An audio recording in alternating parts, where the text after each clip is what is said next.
Happy holidays to those of you who were or are celebrating. I'll wish everyone a happy new year in advance as well. Thank you for being with us today as we're going to give you an update on where things stand in our vaccination campaign. And I'm honored to join on this conversation with you this time. Dr. Phil Chan will continue to be the point person, and I'll be participating and supporting as needed. And you also know for sure Alicia Mahalakas from RIDOH's Center for Emergency Preparedness and Response, as well as Trisha Washburn from RIDOH's Center for Preventive Services.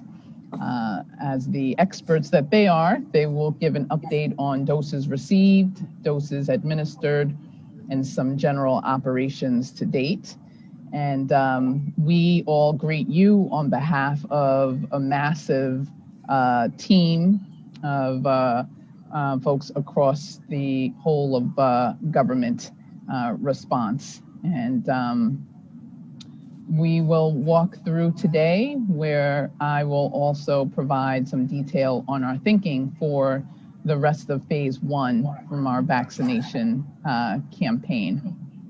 So we'll finish with all of us, Dr. Chan, Alicia, Trisha, myself, being available to take any specific clinical questions that you have and answer any questions you have about other items that we've discussed today.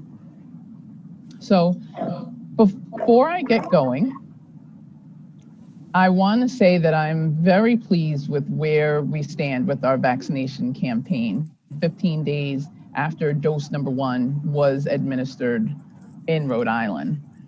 Thanks to tremendous work across the team, Alicia, Trisha, Dr. Chan, so many others, Director Courtney Hawkins. There's been an all hands on deck approach to ensure that our systems are running smoothly. And by and large, we are quite pleased with that. An important message with that is to understand that we cannot vaccinate everyone at once. And so this is where our preparation is critical. We're getting roughly 14,000 doses a week, which is enough to vaccinate 1.5% of the population a week. So what's critical with that and your partnership is necessary to help us as we are rolling this out. Our team, our role is to ensure that as we receive the vaccine, we have a clear plan, clear direction, but we also have to work with what we are receiving and recognize how dynamic that process is and how complex the adjustments need to be in order to do that effectively. And I can confidently say that Rhode Island has one of the best teams that's going to be able to adapt and be prepared for what's needed. Are we doing okay with everyone being on mute and making sure that there isn't any echo, just so that you can hear everything well? So vaccinating is happening slowly because we're only getting a limited amount of vaccine each week, and even that can change. But as I've mentioned, we've been able to adapt effectively and ensure that the vaccines that we are receiving are being distributed to the people intended quickly and efficiently. So a lot of that has to do with the hard work that I've mentioned, the many leaders across state government.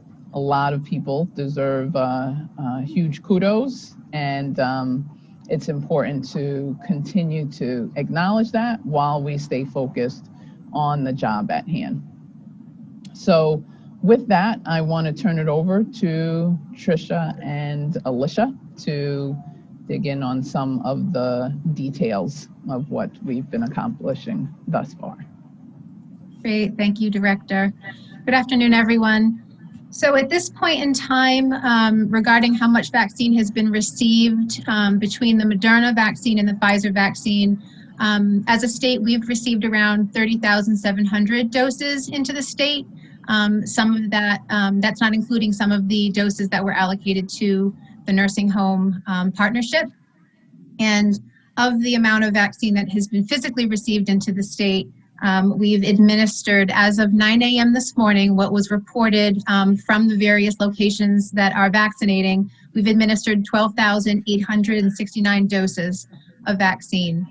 So as the director mentioned, we are hopeful that we'll be getting higher levels of allocation at some point, but at this point, we're really managing around 14,000 doses a week. And again, what I'm reporting on the 30,700 is what physically has been received.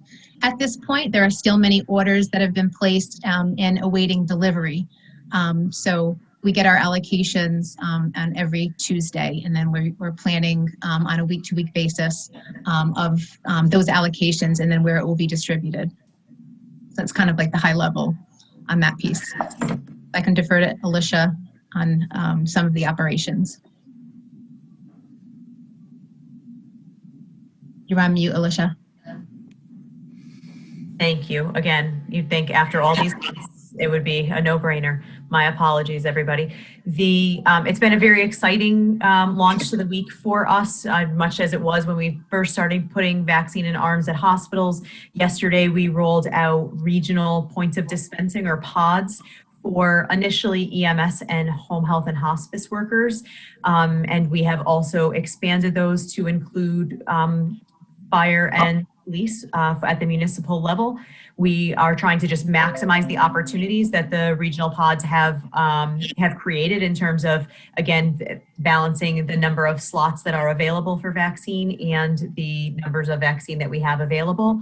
And yesterday was our first day that CVS and Walgreens were vaccinating at nursing homes throughout the state. So we did vaccinate 1,185 people at those 5 regional pods, and 763 people yesterday, staff and residents in nursing homes. So in just one day, we got close to 2,000 people through those 2 mechanisms. Obviously, those are going to continue throughout the week, taking a brief pause for the holiday, but both of those initiatives will also be occurring over this weekend.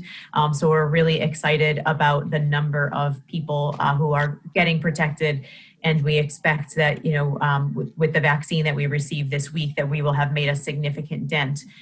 Within the first, I think, don't quote me on this one, 9 days of receiving the first dose of vaccine, we had used 100% of that first week's allocation, which was, again, really exciting to us and really shows that there is wide open demand for the vaccine. So as we begin to work a little bit more with these groups, we'll be assessing what the uptake rates are in the different groups, and with that feedback, really shifting our communications campaign to ensure that we are addressing any of the concerns of those who are on the front lines, to ensure that they have all the information they need to make the best decisions possible about getting vaccinated.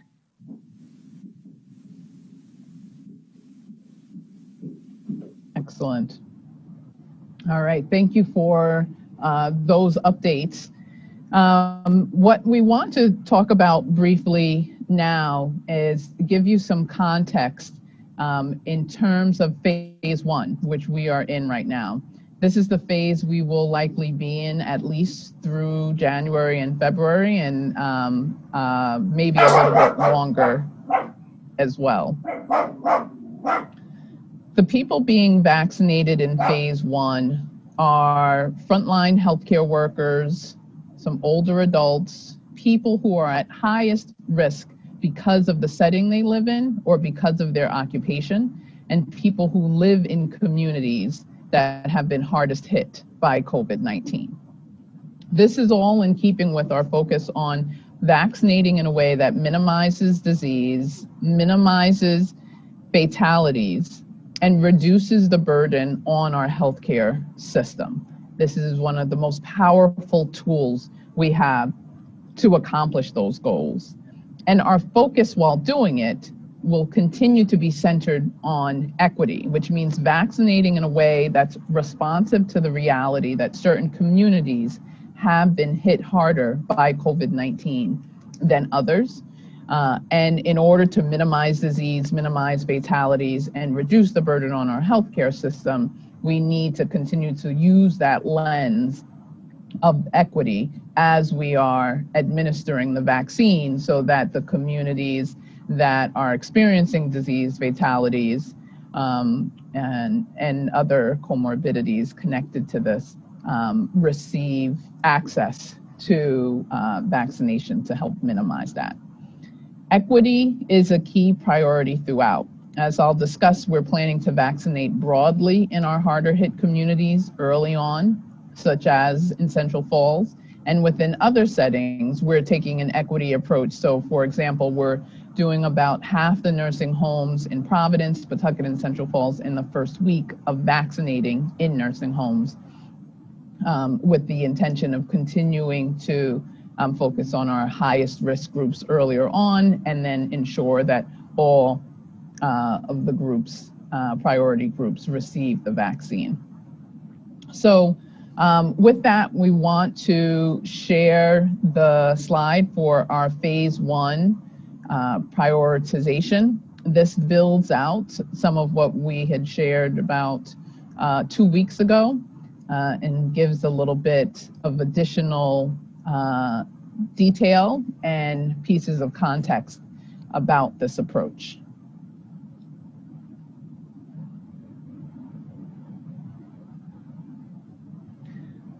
So all the decisions we are making about vaccine prioritization are being made in consultation with our COVID-19 vaccine subcommittee. We are grateful for the group of experts that we have: clinicians, researchers, epidemiologists, faith leaders, community representatives, and many others who have been working very closely with us, providing guidance to us regularly. Something else I want to share is that there will be overlap between the different tiers in this phase. Are you good to share it, Joseph, or you want me to? Oh yeah, sure. I'm sorry. I'll pull it up now. So what you'll see as we are relaying this is the fact that each tier involves being one of the components of phase 1, and the breakdown in terms of timing is based on the allocation of the vaccine that we will receive. So as you see, there's a focus here on who will get vaccinated in phase 1. We have started as of December 14th, and the subsequent groups within phase 1, as we continue to get additional supply of vaccine, will be brought on for continuing to receive their subsequent doses. This is also where our involvement in terms of partnerships with distribution of the vaccine is critical. And so I can walk through each of these groups as we go. What's important to acknowledge is the overlap between the 5 different tiers in terms of the starting point. So we will not be finished vaccinating nursing homes, residents, and workers before we start vaccinating EMS, first responders, corrections staff, and others.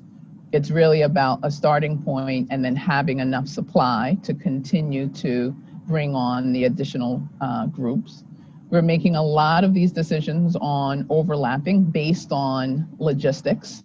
What is the most efficient way to get the highest risk individuals vaccinated as quickly as possible? And then another important point to make is on timing. The first question everyone has is, when will each of the 5 different tiers in phase 1 start? There's a reason why we have displayed it this way, because we want to be dynamic in how we are determining that. It's based on the amount of supply that we receive. And in certain situations, we have much more precise certainty. For example, we expect that vaccinating will probably start in other congregate settings aside from nursing homes at some point later in January. But examples of facilities like those other congregate settings are assisted living facilities, group homes for older adults, elderly housing with residential services, and perhaps some additional other facility types. These sites will be vaccinated by CVS and Walgreens, and it will be a continuation of the pharmacy partnership currently being implemented in our nursing homes. So there's an understanding there of what timing will occur based on the populations that we're focused on and the precise numbers that we know exist in those congregate settings, starting with long-term care and the other congregate settings. But for other populations, more precise timing is challenging. There are two variables that have major effects on timing. One is how much demand there is for vaccine, and then the other is what I've been mentioning, which is how much vaccine we get each week. In terms of our vaccine allocations, we have already experienced and we know that there will be some variability. There will be weeks when we get less vaccine than expected. We know that, we've seen that, and we're prepared to adjust to that as we need to. On our side, we've built flexibility into our planning, so we're able to react to any changes that come our way. As I said earlier, though, if you're looking for a general timeline, people can expect us to be vaccinating phase 1 populations through January and through February. At that point, we'll then start with phase 2 populations, all also based on the amount of vaccine that we receive and the ongoing demand for vaccine. Phase 2 will include older adults not covered in phase 1.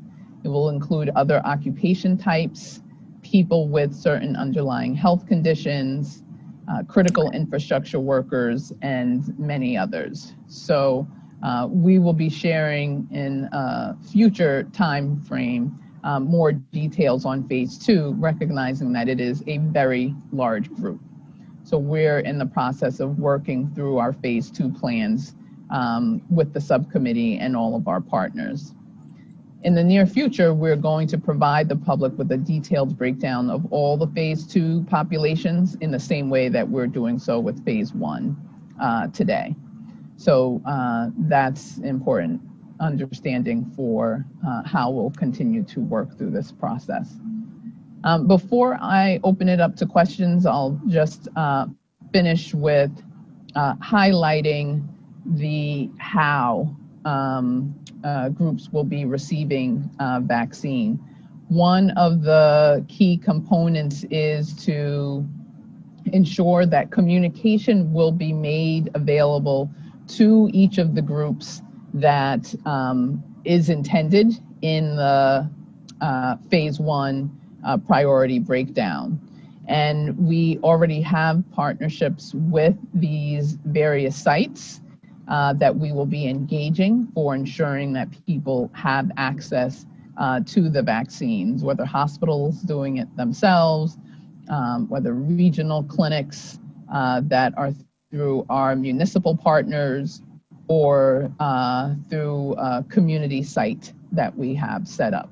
And we'll be sure to make clear to the priority groups the timing, the location, and access to the vaccination as soon as we have enough vaccine available to be able to distribute to them. So our takeaway overall is that our systems are working, the amount of preparation and planning that has gone into place is coming to fruition so that we're able to adapt effectively. We continue to focus on ensuring that we are distributing vaccine as we get it, as efficiently as possible, and handling logistics to get it out to individuals, and continuing to keep equity at the forefront of our approach so that we are always reaching the highest risk populations, upfront, and able to minimize disease, hospitalizations, and other impacts from COVID-19. So with that, we will pause and start to take questions.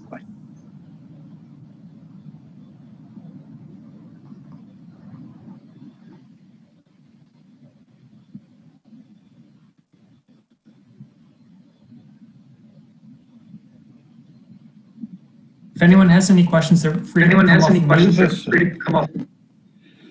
I have a question. This is Michael Below from Motif. There has been some reporting.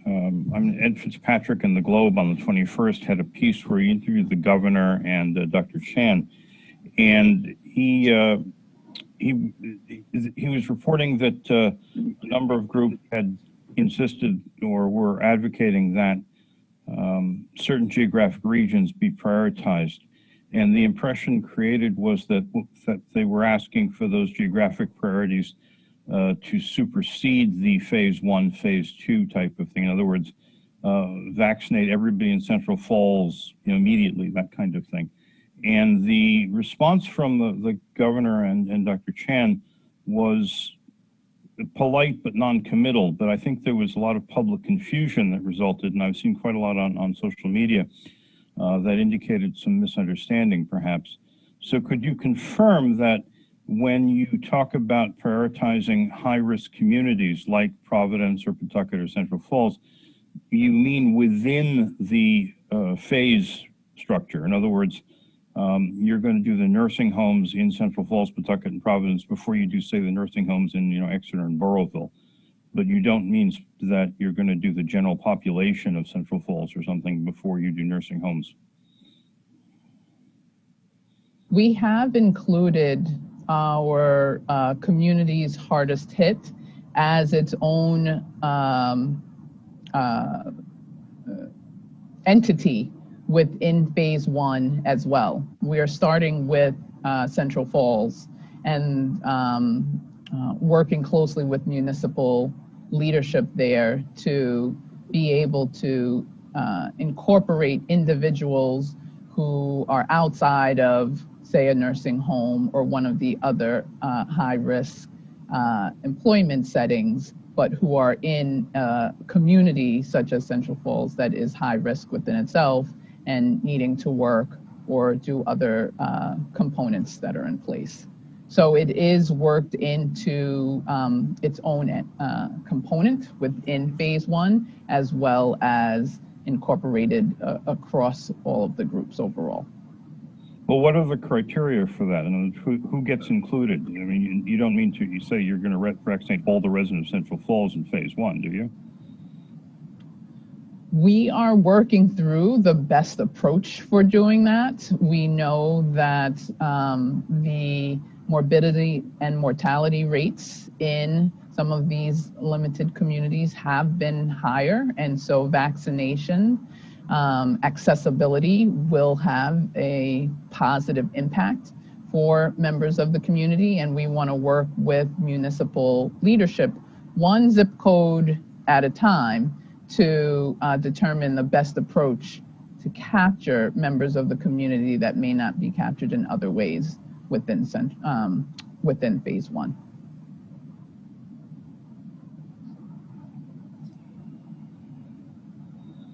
And Joseph or Dr. Chan or others certainly feel free to add. Well, if Dr. Chan is on the call, I would ask him if he's familiar with the article and has any comment on whether his views were portrayed accurately there. Yeah, thank you for the question. So I have not read the article, so I will say that. So I will look it up after this call, and maybe Joseph can be in touch with any follow-up comments about that. Yes, we'll do.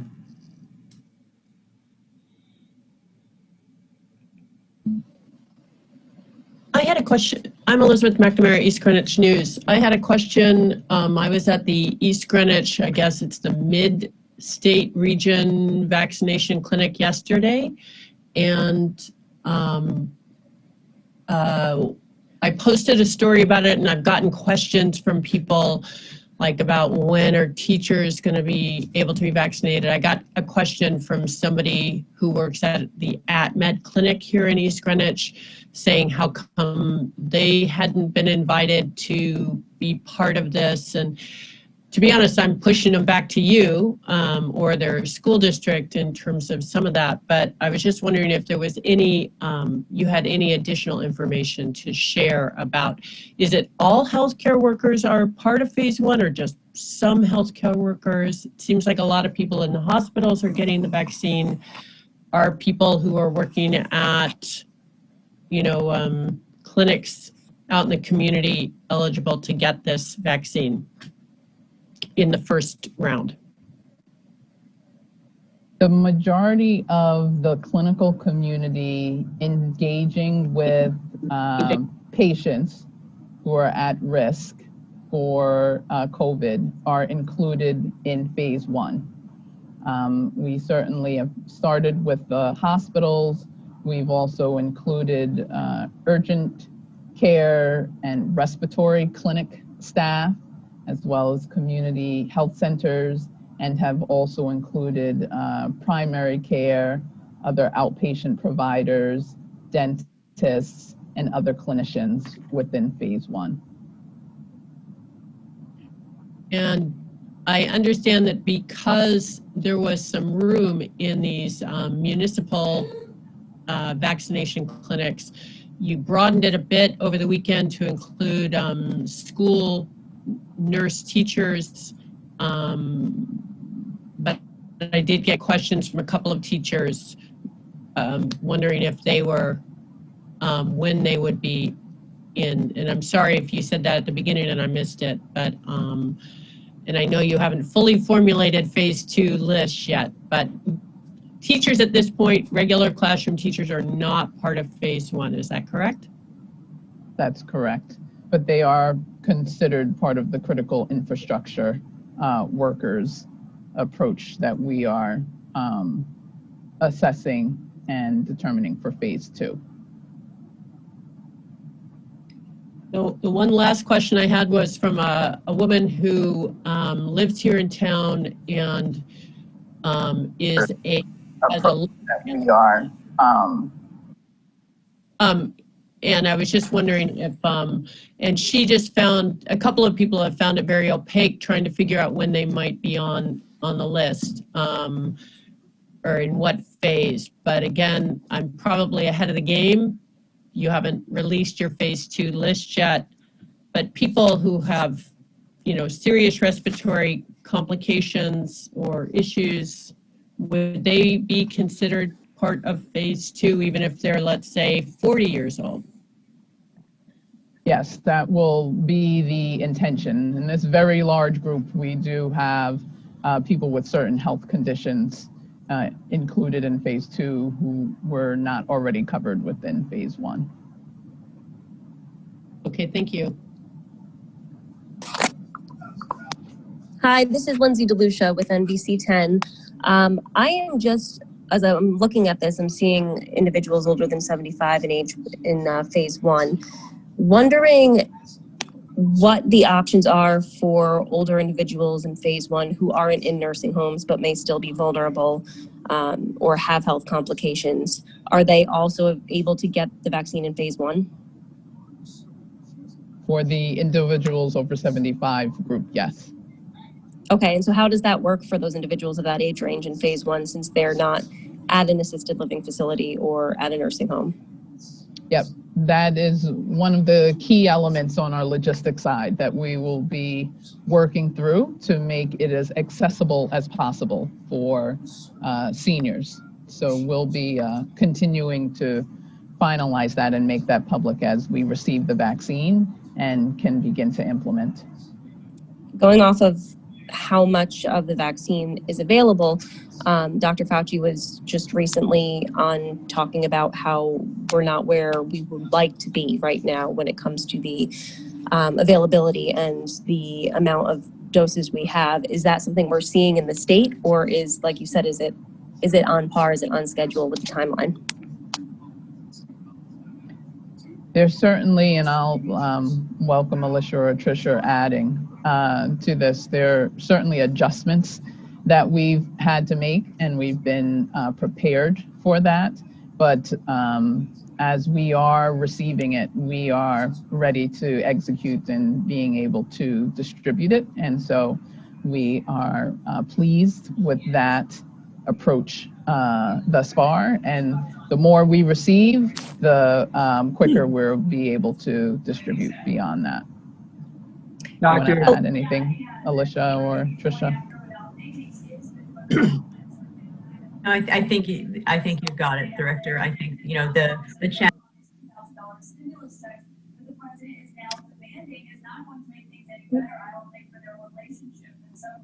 I think you might have froze Alicia. No, I think somebody hit the master mute button. Oh. No. Hi, Dr. Ed Fitzpatrick here from the Boston Globe. I just wanted to see where Central Falls, in what tier of the first phase is that going to begin, and how many vaccines do you see going to Central Falls? And then what other high-risk, high-density zip codes do you plan to include in phase one, if any?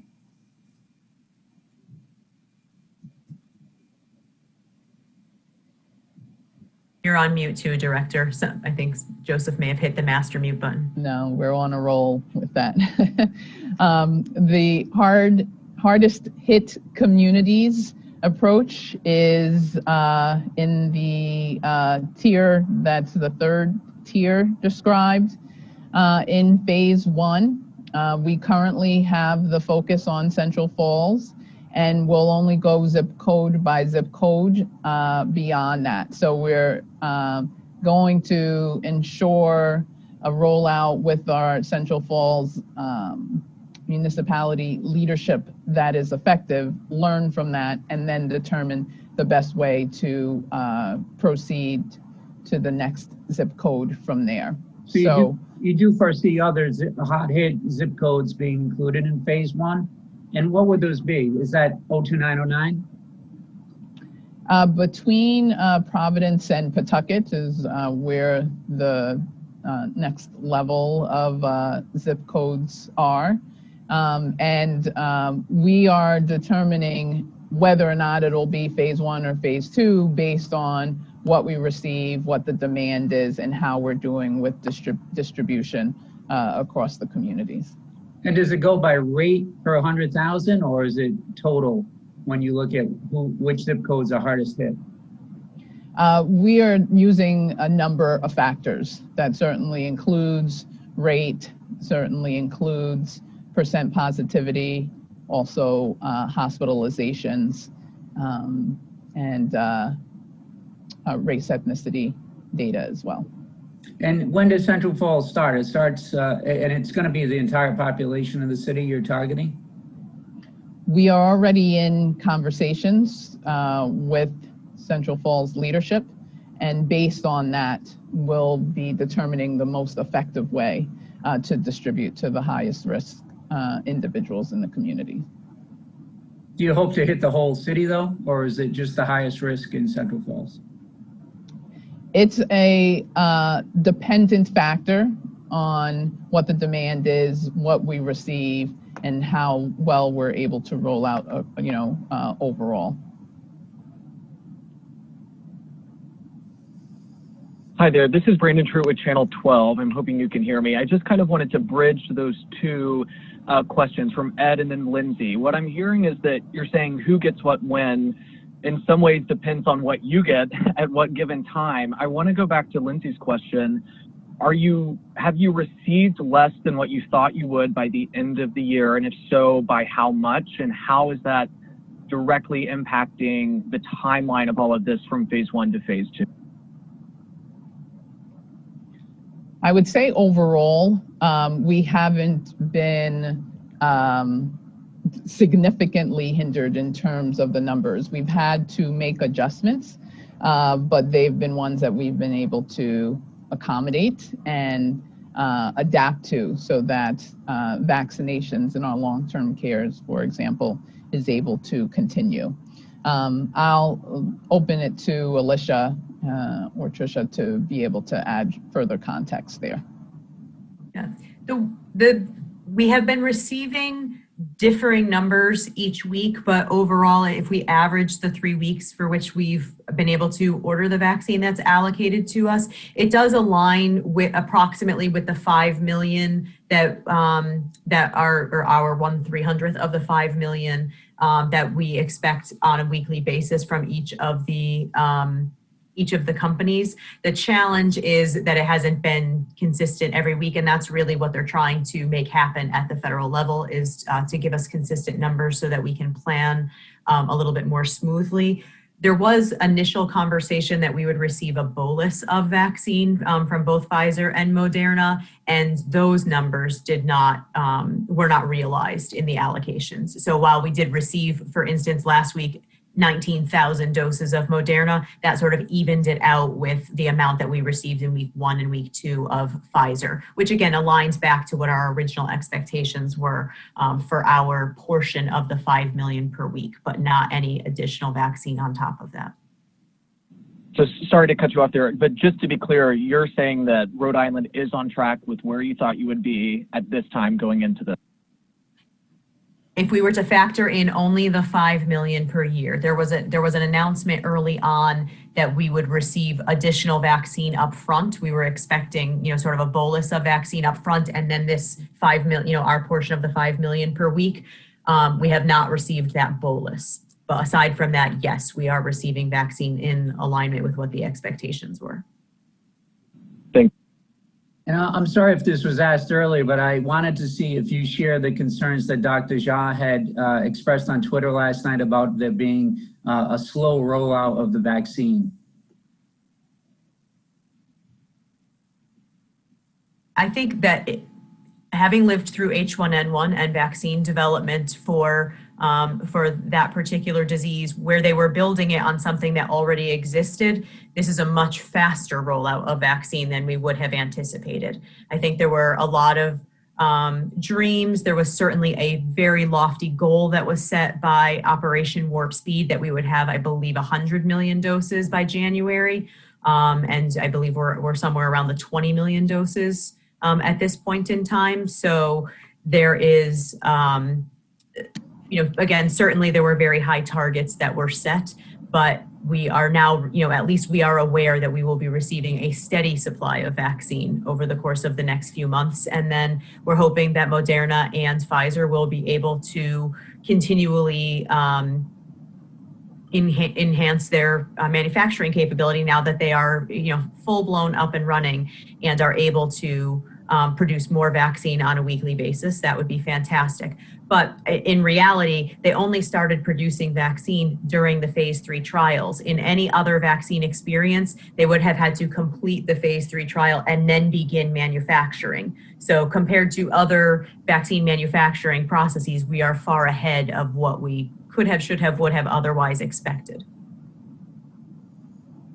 Hi, Sofia Rudin from the Public's Radio here. I'm wondering what kind of compliance you're seeing so far. I know it's early, but how willing are healthcare workers and others to get this vaccine so far?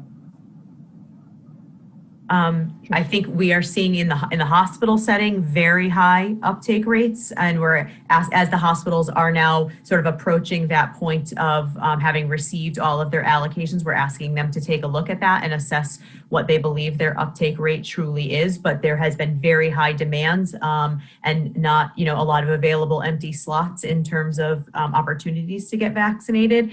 As we expected, for the when we opened yesterday morning, we already had 4 of those municipal points of dispensing that were scheduled for this week at maximum capacity in terms of scheduling. There were folks already on wait lists for some of those opportunities, and we were trying to get them to sign up later in the week or next week.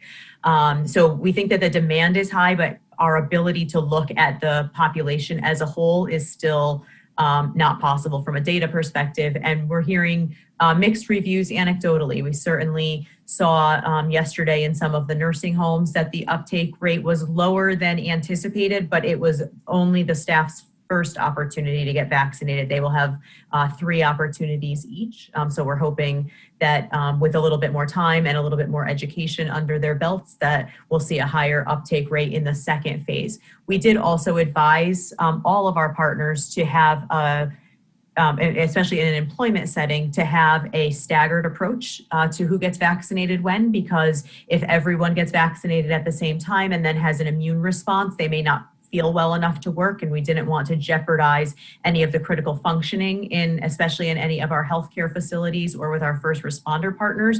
So we wanted to make sure that they were thoughtful about how they distributed the opportunities for their staff to get vaccinated, so that we could be cognizant of that, because as you know, we are at a critical workforce shortage, especially in healthcare at this point in time. So taking out an entire function from any healthcare agency or facility would be catastrophic to the care of the patients for those partners.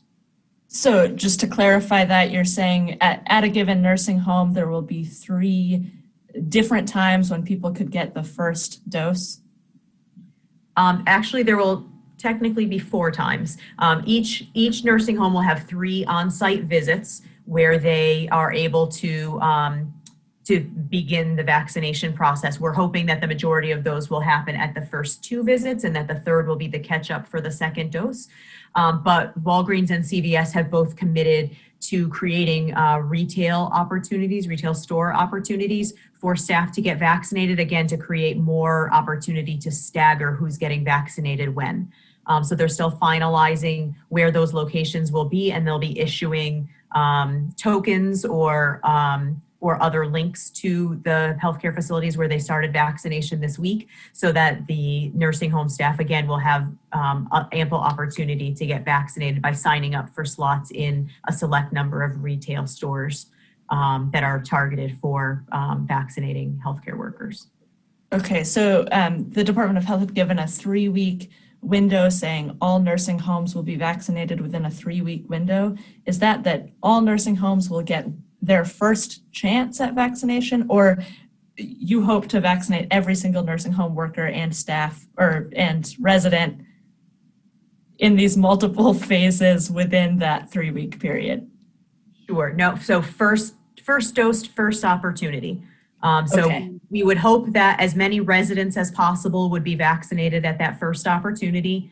And that a significant portion of the staff, again, hopefully through thoughtful planning in terms of how we stagger staff. And that will factor in, of course, staff who are and are not willing to get vaccinated. But again, as many as is feasible without disrupting an essential function inside the nursing home. We'd like those staff to get vaccinated in this first 3 weeks. Okay, so and then there will be, ongoing. Exactly. Yep. Okay, thanks for bearing with me. Sure. The 3 weeks was also to accommodate the fact that there may be new staff or new residents who come in, right? There may be folks who decided they didn't want to be first, but they're willing to get it 3 weeks later, at the second opportunity. So we were just trying, that was what the contract with CVS, Walgreens, and the CDC outlined as the baseline. There had to be 3 visits per facility, which we think was smart because we know that we have the changing dynamics of individuals who are inside the facility. So we wanted to maximize the response. Okay, thank you. Has the state been given any guidance on long-term, meaning like 3 to 6 months out, as to what can be expected in terms of vaccine supply? In other words, that one would assume the production will increase on a weekly basis. You'll be getting more every week. And also what the expectation is at the federal level about additional vaccines coming online, like the Oxford AstraZeneca vaccine, which presumably would be seeking emergency use authorization in the relatively near future. Those two things I think are tied together. Certainly when we dream big about, what could be in terms of when vaccine becomes widely available, it will likely be dependent on additional vaccines coming to market. So Johnson & Johnson and AstraZeneca, we're watching very closely to see when they may submit for their emergency use authorization. And it will depend on what the data says about those two vaccines. We don't know for sure that their data will look similar. It may be that one of those vaccines works really well in specific populations, and we may need to adjust our strategy to accommodate using the vaccine for those specific populations. In terms of what we can predict over the course of the next 3 to 6 months, I think the only significant change that we expect is the new 100 million doses of Pfizer vaccine that were purchased that we expect to begin to arrive in Q2 of next year. Again, the plan, the goal, if you will, when we were looking at, what Operation Warp Speed put together was that there would be processes in place to help, build efficiencies throughout the course of time for pharmaceutical companies that come to market so that we could ensure that vaccine would increase over time. But we don't really have good data to say this is when we should expect those changes to occur or by how much. Hi, just a follow-up, just to clarify when it comes to vaccinating inmates and staff in the prison. Can you say who has been vaccinated? Is it just the higher age of inmates or more vulnerable population in the prisons, or will it be all inmates being vaccinated in the same time period as, say, the nursing homes because of the congregate living facilities?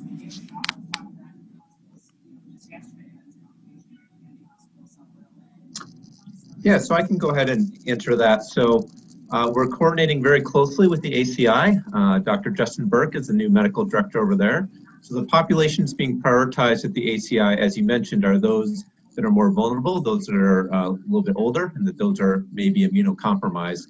We're also working to vaccinate some of the staff as well, given that a lot of times what we've noticed in congregate living settings is the staff introduce it into some of these settings. And by vaccinating the staff, you actually protect the individual residents as well. So those are the populations that are being prioritized at the ACI. Got it, thank you. And to follow up on, I had spoken with Joe about this yesterday. There's been some criticism when it comes to vaccinating inmates before so many of the people in nursing homes. Can you speak to this, and what's your response to Rhode Islanders who are saying, I have a mother in a nursing home who hasn't gotten the vaccination, yet there are inmates serving time who have?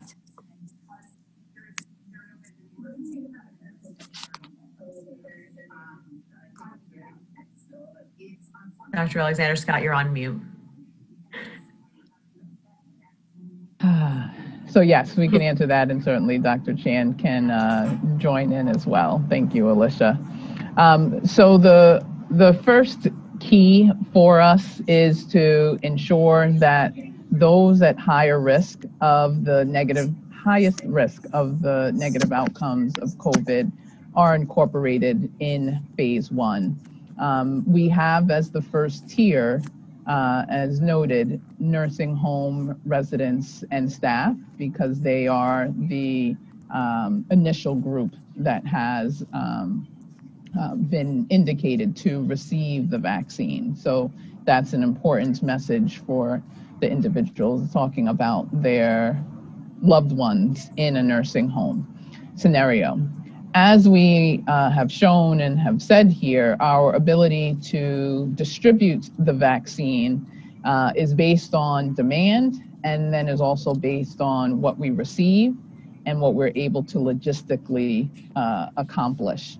And each tier, while it is set, does not have to wait for completion in order to start the next tier in going. So we absolutely have nursing home staff and residents prioritized as the first group.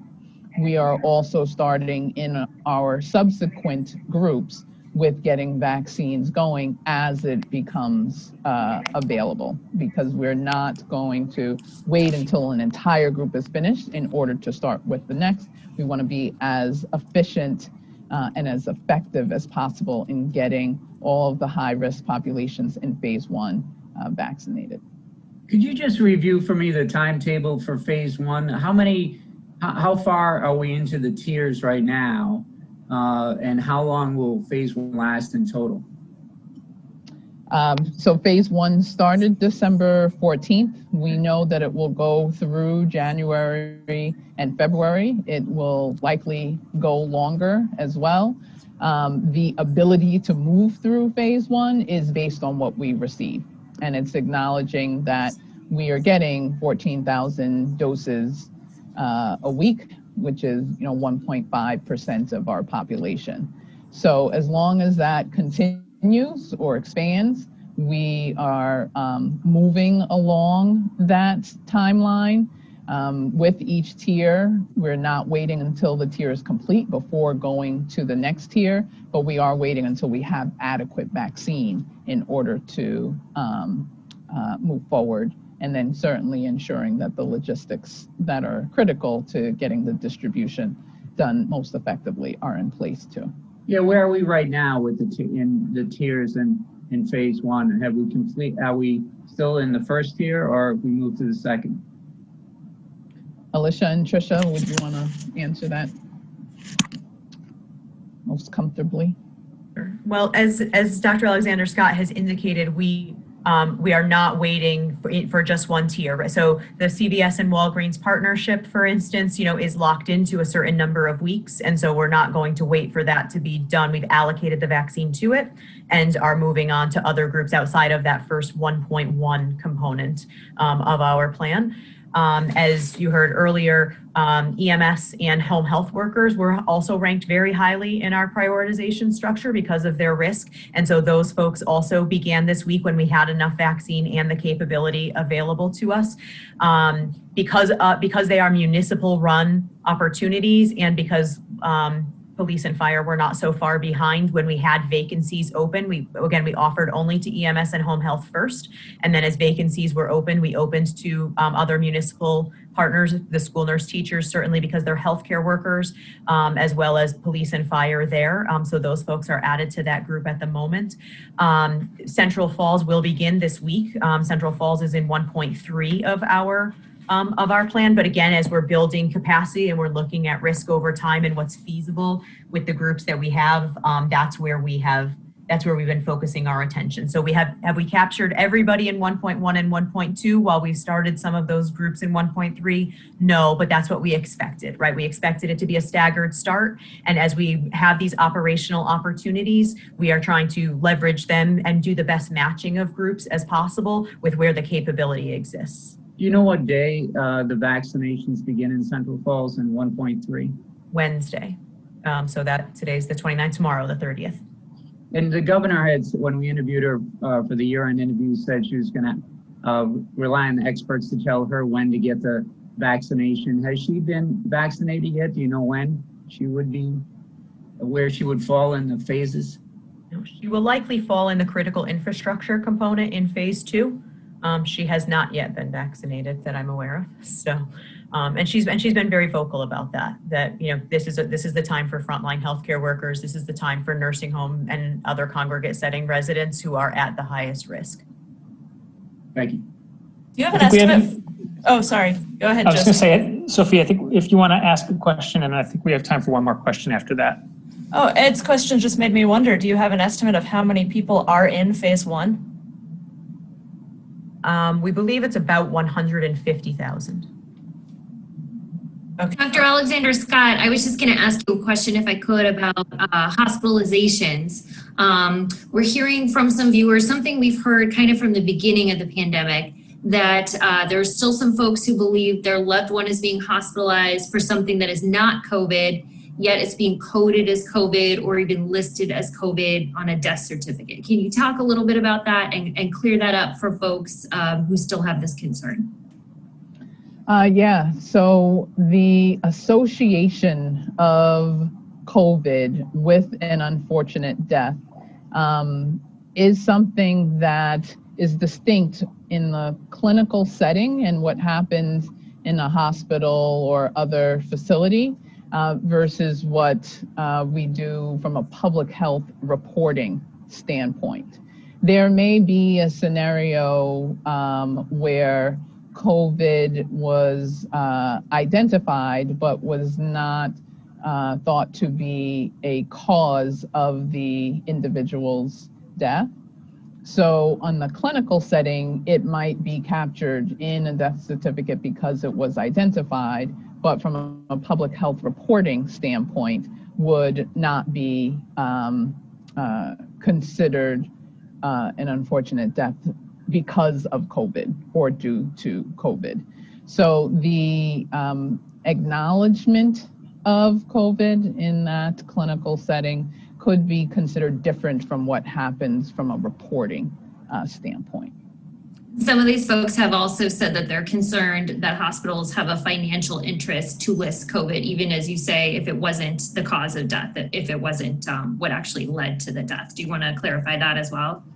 Yeah, one thing that is a key understanding is most of our COVID-associated fatalities are connected to someone who died because of COVID, as opposed to someone who was just in a car accident or had something else and COVID was identified.